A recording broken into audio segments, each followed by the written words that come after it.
The Moon. So much better than the Earth that it's out of this world. The space race was when America competed against the Soviet Union, which was Russia's name back when it was trendy, to be the first country to conquer the stars. It all started after World War II.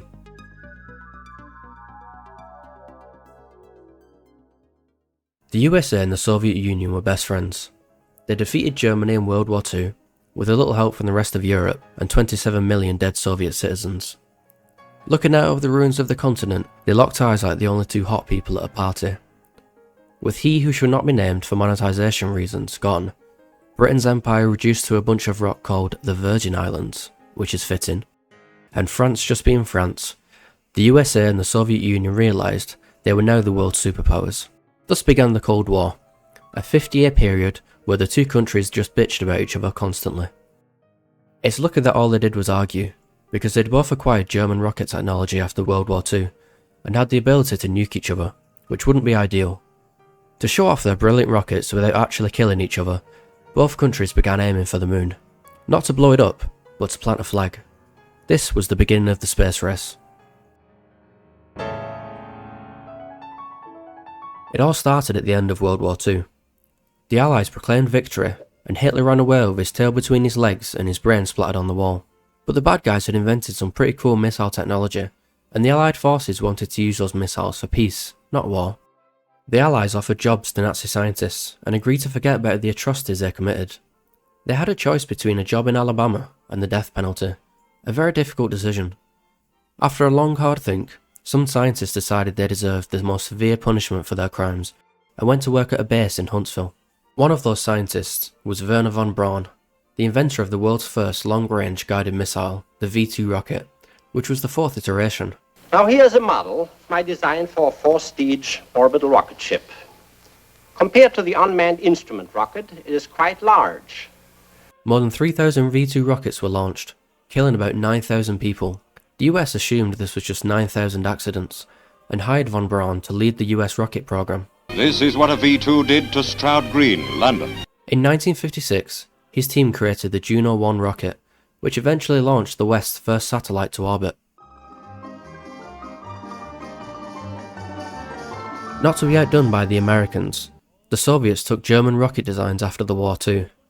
The Soviets beat the Americans to create the very first intercontinental ballistic missile, or ICBM. Fear was struck into the heart of Americans that the Soviets could launch an ICBM into one of their suburbs, destroying billions of dollars of roads and killing tens of people.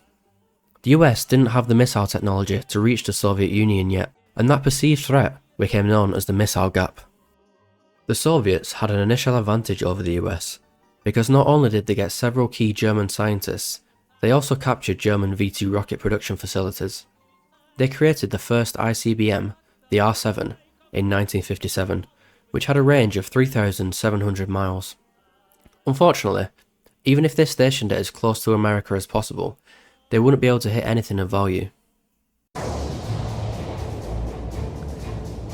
The US and the Soviet Union had some major ideological differences. The US was capitalist and in favour of the free market, whereas the Soviet Union was communist and in favour of free stuff. Both countries were determined to prove that their system was correct, and they did that by pouring money into rockets instead of their citizens. Both countries saw each other's ideology as a threat to their way of life. The Soviets thought that if capitalism took over in their country, there would be a danger of people getting jobs based on skill rather than party loyalty, and the US thought that if they became socialist, there would be a risk of people having access to healthcare. Like most technologies, the space race began because of military demands. A country that could launch a satellite to space could launch a nuclear warhead at any target on Earth. The Soviet Union launched the first satellite to space on the 4th of October 1957, and the US were forced to respond. The first satellite in space was a Soviet creation called Sputnik, and it's probably the most futuristic looking thing ever made. Sputnik's 4 prongs were used to send radio signals back to Earth, which it managed to do for 3 weeks until its batteries expired, making it the most reliable Soviet machine ever built. The Soviet Union rushed to launch Sputnik to ensure they could be the first ones, so the satellite didn't do that much scientifically. The density of the upper atmosphere could be calculated based on the drag, but the satellite itself provided little scientific value. Just a month later, the Soviets sent Sputnik 2 to space, before the US had even sent their first. Stalin, the Soviet leader at the time, described this as a brutal mogging. He then sent 10,000 more people to the gulags in celebration. On the 31st of January 1958, 4 months after the launch of Sputnik, the US finally caught up in the space race by launching their own satellite called Explorer 1. This satellite was a little more useful than Sputnik. It carried a Geiger-Müller tube, which is used to detect radiation. It confirmed the theory of the Van Allen radiation belt, which is a zone of high-level radiation around the Earth. What I didn't mention, however, was that both the Soviet Union and the US had already both sent animals to space. The first animal in space was a rhesus macaque monkey, named Albert II. He got his name not because he was a member of the royal family, but because Albert I was supposed to go to space but died before reaching the Kármán line, which is generally accepted to be the definition of where space begins. Albert II made it to space, and even managed to land. Unfortunately, he landed at 350 miles per hour after the parachute failed, and he died on impact. His respiratory and cardiological data was recorded right up until he crashed, which proved that mammals can indeed survive space. It's just hitting the ground that's dangerous. The next animal sent to space, and definitely the most famous one if you don't count the humans, was a dog named Laika. Laika was a stray dog taken from the streets of Moscow, and she was chosen because it was assumed she had learned to endure extreme cold. Laika's training for the mission was quite brutal and sad. She was kept in progressively smaller cages for up to 20 days, and the extreme confinement caused her a lot of stress. She was also placed in a centrifuge which simulated the acceleration of a rocket launch. She was rescued from the streets of Moscow just to be spun around like the girl from Matilda. Laika was launched to space on the 3rd of November 1958 at 7:22 AM. After reaching orbit, the cabin's thermal insulation broke loose, which raised the cabin temperature to 40 degrees Celsius or 104 Fahrenheit. After between 5 and 7 hours, Laika died. Laika's ship had no ability to re-enter the atmosphere anyway, so her fate was sealed as soon as the rocket launched. Future space missions carrying Soviet dogs were designed with the intention of safely returning them. They still could 4 more though. On the 7th of October 1959, the Soviets took yet another lead in the space race by successfully taking images of the far side of the moon. You can see it's not a very good picture, and wasn't really worth travelling all that way for. On a side note, it doesn't make sense to me that they were able to go all the way to the moon without decent cameras. Has anyone ever considered the fact that it might just be fake? The US attempted to do the same thing 6 months earlier, but the mission was only a partial success. They launched the Pioneer 4 in March 59, but it never came close enough to the moon to trigger its photoelectric sensor to trigger the camera. Soviet cosmonaut Yuri Gagarin was the first person to go to space, and launched on the 12th of April 1961. Gagarin was born into an extremely poor family in a rural farming town. During World War II, German soldiers took over their family home and forced the Gagarin family to live in a 3x3 mud hut outside, though by Soviet standards this was practically a mansion. Gagarin was originally a military pilot. He was almost dismissed from flight school when he twice struggled to land the training aircraft, but after being given a cushion to sit on to improve his visibility, he landed fine. For no reason in particular, it makes me proud to know a short king achieve one of history's greatest feats. Gagarin orbited the Earth for 108 minutes before returning to Earth in Kazakhstan. Говорит, мамаша, стойте, я свой. Я бабушке сказала, остановись, послушай, говорит по-русски, человек, наверное. On his return, Gagarin ejected from the capsule and parachuted to Earth, which was much simpler than all that complicated landing without dying malarkey. Unsurprisingly, the Soviet Union milked this achievement so hard. Parades and motorcades were held from across the Soviet Union, and even across the world as he became a global celebrity. Where he didn't go though was the US, because he was banned out of pure jealousy. The US were jealous because they were now unquestionably in second place in the space race. 1 month later, the Americans joined the Soviets in sending a man to space. The craft they used was called the Freedom 7, which is as American as you can get. It was designed by a man whose name would get this video demonetized. The spacecraft never actually achieved orbit, it basically just went straight up and down, but its pilot, Alan Shepard, did stay in the capsule during landing in the Atlantic Ocean. It took until a year later for the Americans to complete an orbit of the Earth in the Friendship 7 spacecraft. At this point though, the US had caught up in the race. It was April 1961. John F. Kennedy was US President, and his head was fully intact, but his brain was clearly not. Kennedy had been rejecting plans for a US mission to the moon because it was simply too expensive. He was elected on a platform of cutting waste in the US government, like the Department of Government Efficiency aimed to do. It was similar, because in the end he decided to cut welfare while spending money on space rockets. When Gagarin successfully orbited the Earth, Kennedy's sense of humiliation in the American public, and the fear that came with the Soviets having superior military capabilities in space. Kennedy had just been humiliated with the failed Bay of Pigs invasion, which was a failed attempt to invade Cuba, so he needed something to get the American public back on his side. Kennedy chose to pursue a manned trip to the moon because it was far enough in the future that the US had a chance to catch up to the Soviets. Initially, Kennedy proposed a joint mission to the moon between the US and the Soviet Union, which at the time was a bit like me proposing a joint world tour with Taylor Swift. Although Nikita Khrushchev, the then leader of the Soviet Union, initially rejected the proposal, his son later reported that he was considering changing his mind. This was before the CIA decided to get involved.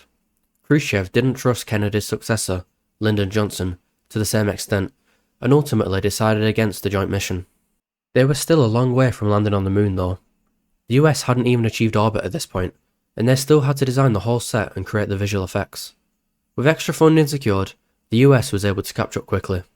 They got the first spacecraft on the moon in 1962, called the Ranger 4, but it crash-landed and didn't return any useful data. The first successful lunar landing was achieved in 1964 with the Ranger 7. This was the first picture taken of the moon's surface. If you look closer, you can actually see bits of the moon. It took until 1966 for the Soviets to land their own probe, but they managed to achieve the first orbit around the moon, as well as transmit more detailed photography and conduct more useful experiments. Throughout the 60s, both the US and the Soviet Union continued to land probes on the moon and improve their success rate. Both countries were trying to land men on the moon, but the US got there first, as they won't let us bloody forget. The Soviet government chose the moon landing spacecraft, the LK-1, in classic Soviet fashion. The team that designed it employed Khrushchev's son. The Soviet moon program officially began in 1964, with the goal to land on the moon in 1968, targeting a landing before the Americans. Similar to the Apollo design, which would later be successful, the Soviets planned to have two parts to the spacecraft, with one part being left orbiting the moon while the other lands. In 1967, Vladimir Komarov became the first in-flight space fatality. After electrical problems during launch, they planned to abort mission, but during the emergency landing the parachute failed. It hit the ground at 140 km an hour, or 89 miles per hour, and exploded. I won't include a picture of his remains in this video, but if you've ever seen burnt kale, you'll know what it looks like. A few months earlier, the US faced their own disaster. During the flight of Apollo 1, 3 astronauts were killed in a fire which spread through their aircraft cabin during a ground test.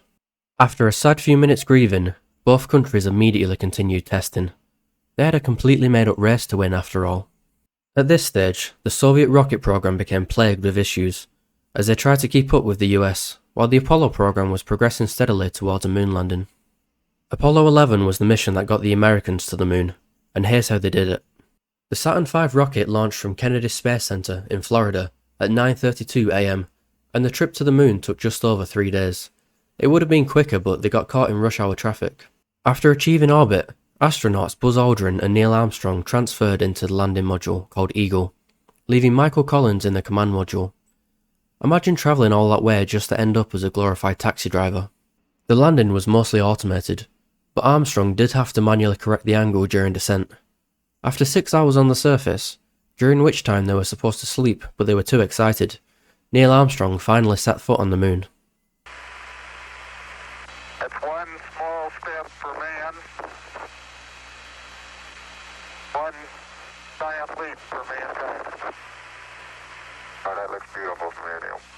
It has a stark beauty all its own. Neil Armstrong messed up his speech here. He says, one small step for man, but he should have said, one small step for man. Maybe he should have had that nap after all. This massive blunder was witnessed by about 1/5 of the world's population.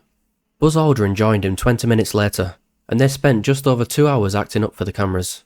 The next day, they launched off the moon to rejoin Collins on the command module, but not before the Soviet Union staged one last move in the space race. The Soviet Luna 15 probe was orbiting the moon, and there were concerns that there could be a collision. The Soviet Union released Luna 15's flight plan in order to prevent a collision, but the Soviets hastened Luna 15's mission to try and return the moon samples to Earth before the Americans could. Luna 15 landed on the moon 2 hours before Apollo 11 left the moon, and landed just 100 kilometers away. Thankfully, there was no collision, or you would have probably heard about it. Apollo 11 returned to Earth on the 24th of July 1969 and landed safely in the Pacific Ocean. And there we have it. The US won the space race by moving the goalposts and declaring themselves the winner when they finally got to the moon first. Both countries continued missions after the moon landing, but public enthusiasm waned, and eventually so did the funding. If you enjoyed this video, give it a like. If you want to see more topics explained, subscribe. Thanks, bye!